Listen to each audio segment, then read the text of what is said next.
बाढ़ ये सिर्फ पानी का बढ़ जाना नहीं होता, ये वो समय होता है जब घर की दीवारें गिर जाती हैं। लेकिन इंसानों के बीच की दीवारें भी टूट जाती हैं। किसी गांव में नाव लेकर पहुंचा एक अनजान युवक, किसी शहर में रात भर खाना बनाती महिलाएं, किसी गुरुद्वारे का लंगर, किसी मस्जिद का खुला दरवाजा, किसी मंदिर का राहत शिविर। कोई डॉक्टर अपनी छुट्टी रद्द कर देता है और कोई फिल्म का एक्टर चुपचाप राहत सामग्री भेज देता है। आपदा ये नहीं पूछती कि आपका धर्म क्या है, जाति क्या है या राजनीति क्या है, और राहत पहुंचाने वाले भी अक्सर ये नहीं पूछते। यही भारत की सबसे बड़ी ताकत है। देश के इसी खूबसूरत पहलू पर आधारित है हमारा आज का शो। यह है आवाज द वॉइस और आप देखना शुरू कर चुके हैं द मंजीत ठाकुर शो।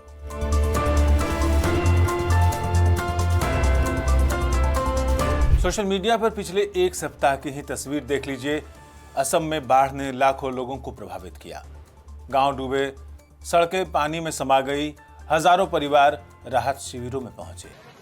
ऐसे समय में सबसे पहले मोर्चा संभाला एनडीआरएफ, एसडीआरएफ, सेना और स्थानीय प्रशासन। हाथ पकड़ो, गुजरात में भी भारी बारिश के दौरान एनडीआरएफ और तटरक्षक बल ने फंसे हुए लोगों को सुरक्षित निकाला और हेलीकॉप्टर से श्रमिकों को एयरलिफ्ट किया। लेकिन कहानी यहीं खत्म नहीं होती। असम की बेटी और धाविका हिमा दास खुद राहत कार्यों में उतर आए। उन्होंने बाढ़ प्रभावित इलाकों में लोगों की मदद की और राहत प्रयासों में सक्रिय भागीदारी की। इसी दौरान अभिनेता सलमान खान की संस्था बीइंग ह्यूमन ने असम में राहत सामग्री भेजनी शुरू की। खाद्य सामग्री और आवश्यक वस्तुएं प्रभावित क्षेत्रों तक पहुंचाएगी। कई कलाकार और संगीतकार भी धन जुटाने के अभियान से जुड़े। ये तस्वीर नई नहीं है। भारत में लगभग हर बड़ी आपदा के दौरान समाज का यही चेहरा सामने आता है। अगर हम पिछले 10 वर्षों पर नजर डालें तो यह सिलसिला और भी स्पष्ट दिखाई देता है। पहली मिसाल में देना चाहूंगा चेन्नई की बाढ़ का। साल 2015 था जब पूरा शहर पानी में डूब गया था और तब सबसे पहले सरकारी मशीनरी नहीं बल्कि आम नागरिकों का नेटवर्क सक्रिय हुआ था। सोशल मीडिया पर लोगों ने अपने घरों के दरवाजे खोले, नावों का इंतजाम किया, मुफ्त भोजन बनाया, डॉक्टर वॉलंटियर्स बन गए। फिल्म अभिनेता सिद्धार्थ, चिन्मयी, आरजे बालाजी जैसे लोगों ने ट्विटर और फेसबुक के माध्यम से राहत कार्यों का कोऑर्डिनेशन किया। दक्षिण भारत के कई कलाकारों ने माली मदद भी की, आर्थिक सहायता भी की। दूसरी मिसाल में दूंगा केरल की बाढ़ का। साल 2018 केरल की बाढ़ में भारतीय नौसेना का ऑपरेशन मदद, वायुसेना, सेना, एनडीआरएफ और स्थानीय मछुआरों का योगदान आज भी मिसाल माना जाता है। हजारों मछुआरे अपनी निजी नावें लेकर निकल पड़े। बाद में केरल सरकार ने इन्हें केरल की नौसेना तक कहा। यह शायद दुनिया के उन दुर्लभ उदाहरणों में था जहां सरकारी एजेंसियों और स्थानीय समुदाय ने लगभग एक संयुक्त बल की तरह काम किया। 2018 की विनाशकारी केरल बाढ़ हमारे मिलते जुलते समन्वित तहजीब का एक बड़ा उदाहरण है। जमीयत उलेमाए हिंद ने बाढ़ प्रभावित इलाकों को 6 जोन में बांटकर राहत अभियान चलाया। संगठन के स्वयंसेवकों ने भोजन, दवाइयां, कपड़े और जरूरी सामग्री पहुंचाए। इसके बाद उनका काम केवल राहत तक नहीं रुका, बल्कि उन्होंने कई परिवारों के लिए पुनर्वास और उनके लिए मकान बनाने की दिशा में भी काम किया। केरल में जमीयत की राज्य इकाई ने भी राहत शिविरों के संचालन, घरों के पुनर्निर्माण और प्रभावित परिवारों की दीर्घकालिक सहायता का, यानी लंबे समय तक उनकी मदद होती रहे, ऐसा अभियान चलाया। आज भी उनकी वेबसाइट पर इन पुनर्वास परियोजनाओं का पूरा ब्यौरा दर्ज है।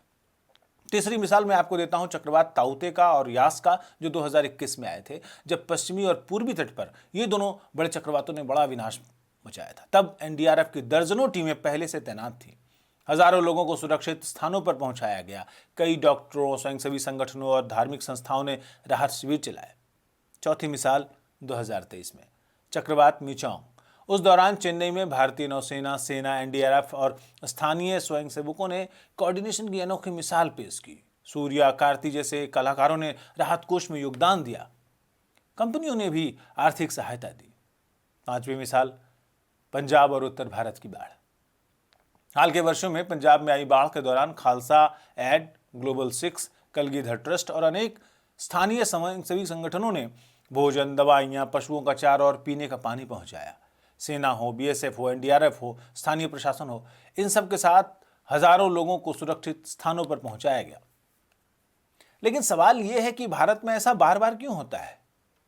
क्यों हर आपदा के समय हजारों लोग बिना किसी सरकारी आदेश के घरों से निकल पड़ते हैं किसी न किसी की मदद करने? और इसका उत्तर शायद भारत की सामाजिक संरचना में छिपा है।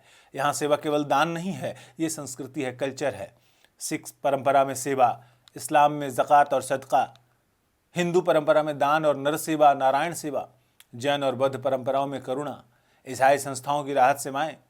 यानी अलग अलग धार्मिक परंपराएं, लेकिन संकट के समय संदेश एक ही, जरूरतमंद की मदद करो। भारत में आपदा प्रबंधन की एक और अनोखी विशेषता है, ये केवल सरकार पर निर्भर नहीं रहता, ये एक मल्टी लेयर्ड मॉडल बन जाता है। सबसे पहले स्थानीय लोग, फिर पंचायतें, फिर एनजीओज, फिर धार्मिक संस्थाएं, फिर एनडीआरएफ, एसडीआरएफ, सेना, नौसेना, वायुसेना, और उसके बाद कॉरपोरेट और सेलिब्रिटीज। यानी समाज की लगभग हर परत किसी न किसी रूप में इन कामों से जुड़ जाती है। दिलचस्प बात यह भी है कि हर बार मदद केवल पैसे से नहीं होती। किसी ने नाव दी, किसी ने ट्रैक्टर दिया, किसी ने अपना स्कूल राहत शिविर बना दिया, किसी ने अपना होटल खोल दिया, किसी ने मुफ्त इंटरनेट दिया, किसी ने मोबाइल चार्ज कराने की व्यवस्था की, किसी ने सिर्फ एक वक्त का खाना बनाकर हजारों लोगों तक पहुंचाया। आपदा में हर योगदान बराबर महत्वपूर्ण हो जाता है। आज जब सोशल मीडिया पर अक्सर नफरत की खबरें ज्यादा दिखाई देती हैं, तब बाढ़ जैसी आपदाएं हमें भारत का दूसरा चेहरा भी दिखाती हैं। वो चेहरा जिसमें कोई नहीं पूछता आप कौन है, बल्कि पूछता है कि आपको किस चीज की जरूरत है। शायद यही वजह है कि हर बार, हर साल जो बाढ़ आती है केवल विनाश की कहानी नहीं लिखती, वो इंसानियत की भी नई किस्से सुनाती है। और हर बार हमें याद दिलाती है कि पानी चाहे कितना ऊंचा क्यों न उठ जाए, भारत में इंसानियत का स्तर उससे थोड़ा और ऊपर उठ जाता है। ऐसे संकट के समय मैं खास तौर पर जो है जिक्र करना चाहूँगा मुस्लिम समाज और उसके सामाजिक धार्मिक संगठनों का, जो लगातार राहत कार्यों में भी सक्रिय रहते हैं। जमीयत उलेमा हिंद, उसकी विभिन्न राज्य इकाइयाँ, स्थानीय मस्जिद कमेटियाँ, मदरसे, राहत foundation, human welfare foundation, helping hands foundation और अनेक स्थानीय स्वयंसेवी समूह वर्षों से बाढ़ और ऐसे ही कुदरती आपदाओं के दौरान भोजन, दवाइयाँ, कपड़े और अस्थायी आश्रय जो है, जिसे रहने के लिए जगह उपलब्ध कराते हैं। असम में हर वर्ष जो बाढ़ आती है, उस दौरान जमीयत की स्थानीय इकाइयाँ स्थानीय शिविरों में राशन बांटती है, सामुदायिक रसोई का प्रबंध करती है, साफ पीने का पानी देती है, चिकित्सा शिविर आयोजित करती है। कई स्थानों पर मदरसों और मस्जिदों को राहत केंद्र के रूप में भी इस्तेमाल किया जाता रहा है। यही तस्वीर बिहार, उत्तर प्रदेश, पश्चिम बंगाल और केरल में जो आपदाएं आती हैं वहाँ भी दिखाई देती हैं, जहां स्थानीय मुस्लिम संस्थाएं, प्रशासन और बाकी स्वयंसेवी संगठनों के साथ मिलकर राहत पहुंचाने का काम करती है। दरअसल भारतीय समाज की सबसे बड़ी ताकत यही है कि संकट के समय सेवा की पहचान धर्म से नहीं बल्कि जरूरत से होती है। गुरुद्वारे का लंगर हो, मंदिर का राहत शिविर हो, चर्च की सहायता हो, मस्जिद और जमीयत के स्वयंसेवकों की रसोई हो, बाढ़ का पानी जब लोगों को घेरता है तब मदद के लिए बढ़ने वाले हाथ किसी एक समुदाय के नहीं बल्कि पूरे समाज के होते हैं। यही साझी इंसानियत भारत की सबसे बड़ी पूंजी है और इन प्रयासों में मुस्लिम समाज की स्थानीय संस्थाएं भी शामिल रही हैं।